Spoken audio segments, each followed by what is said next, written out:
Thanks for watching another episode of How to Heaven. And today what we're doing is I'm going to show you two Rubbermaid mop buckets and make a recommendation. I can tell you right now that you probably won't be surprised.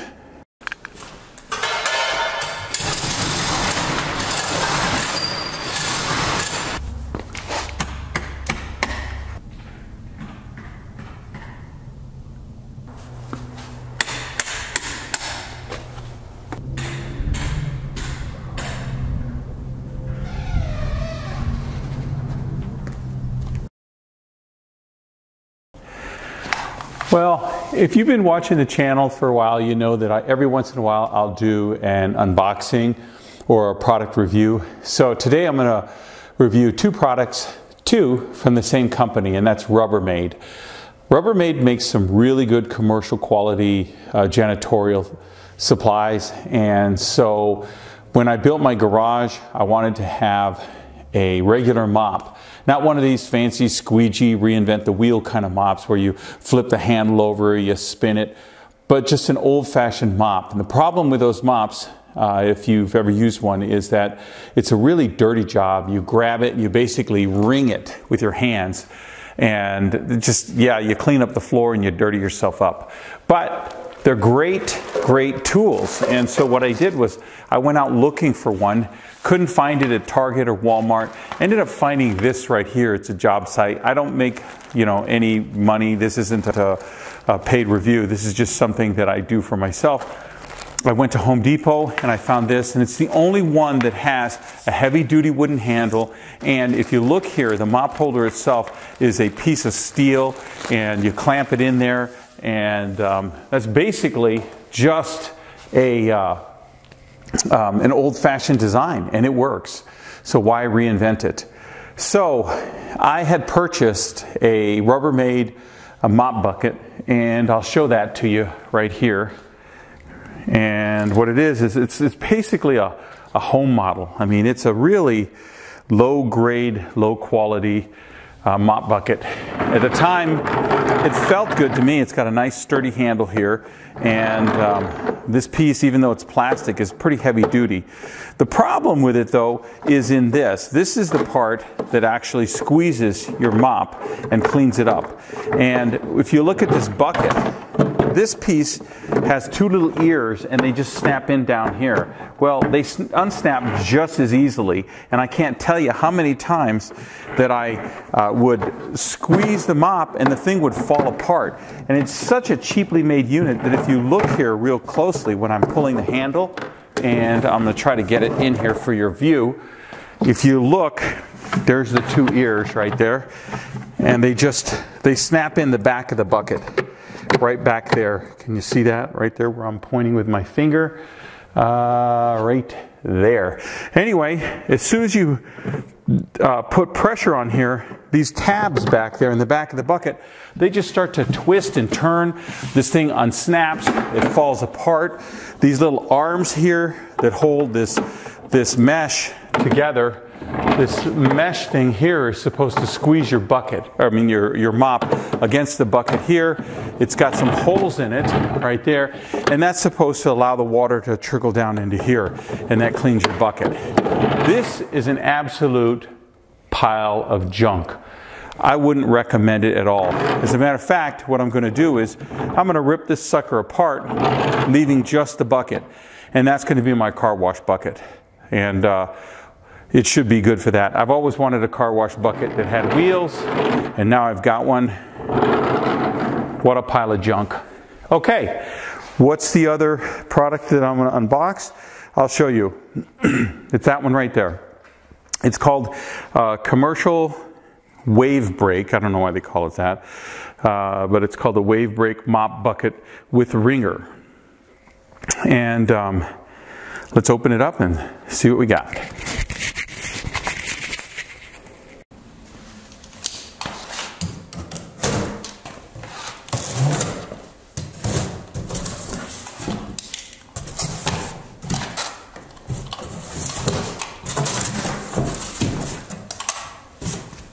Got some extra little plastic string right there.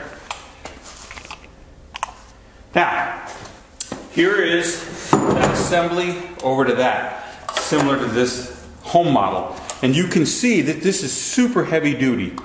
It's got, it weighs a lot too, probably weighs more than that whole mop bucket over there. So this is supposed to be the commercial quality.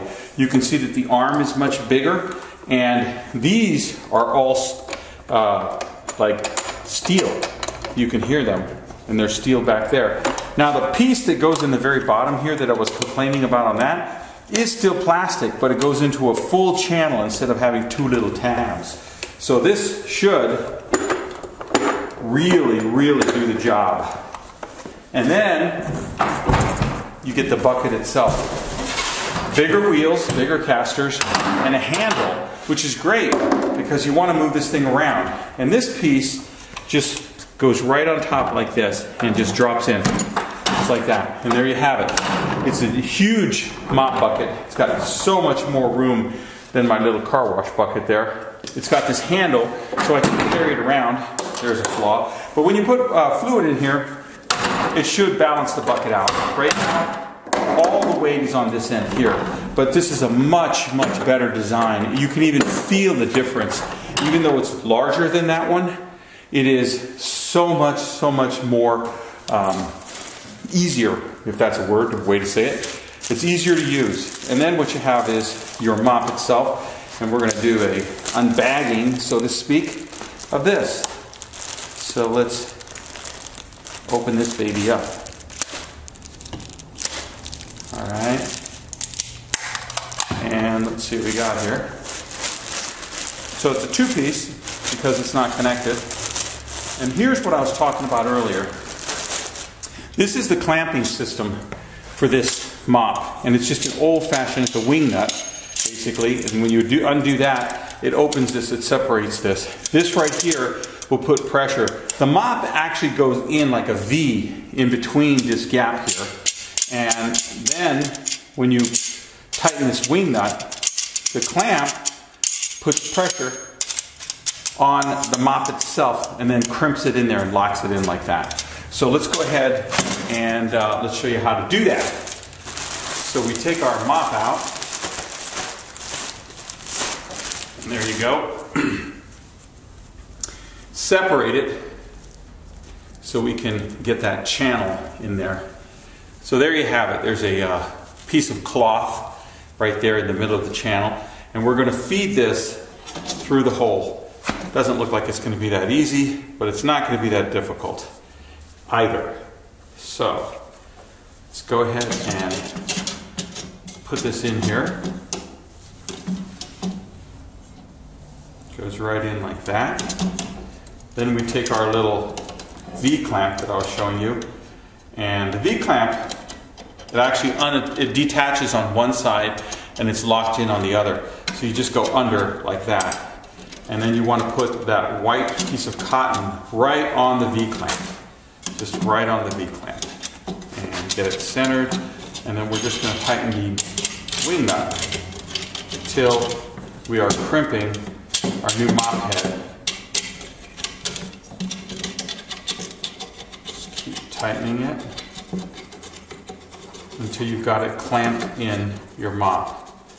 And again, this is just an old-fashioned design, and it does work. You know, none of that fancy sponge or the SOS pad, the folding mops, the squeezing mops.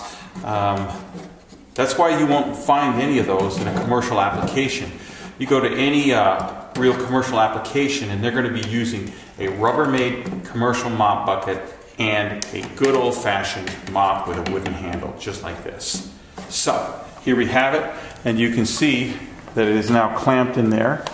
And if we come to this side, there you have it, clamped right in there. So, the operation is, you soak your mop in your bucket. Then, after you've done that, you put your mop right over here in the wringer part, getting all the strands in for that particular. Push it down, and then you squeeze all the dirty water out, and take it out and do it again. Rinse and repeat, as they say. Alright, so the takeaway is, don't buy the cheap Rubbermaid plastic a home use model. It's a waste of your time unless you just want a bucket with wheels. Do buy this, and this is at the Home Depot. I get nothing from them and nothing from Rubbermaid. This is a $70, that's including taxes, a $70 bucket, and you'll love it. And I'll give you a review of that later on after I use it for a while, but I can tell you, I've used those in the past. They're just awesome. No other way around it. Thanks for watching How To Heaven. Hope you found this video useful, and please subscribe and keep watching. Thanks a lot. Take it easy.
Not big enough.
Whoops.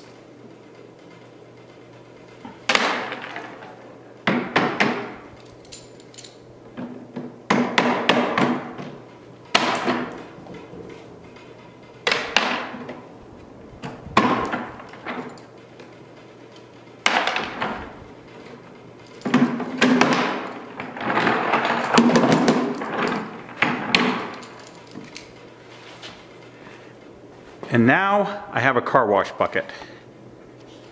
Thanks for watching How To Heaven.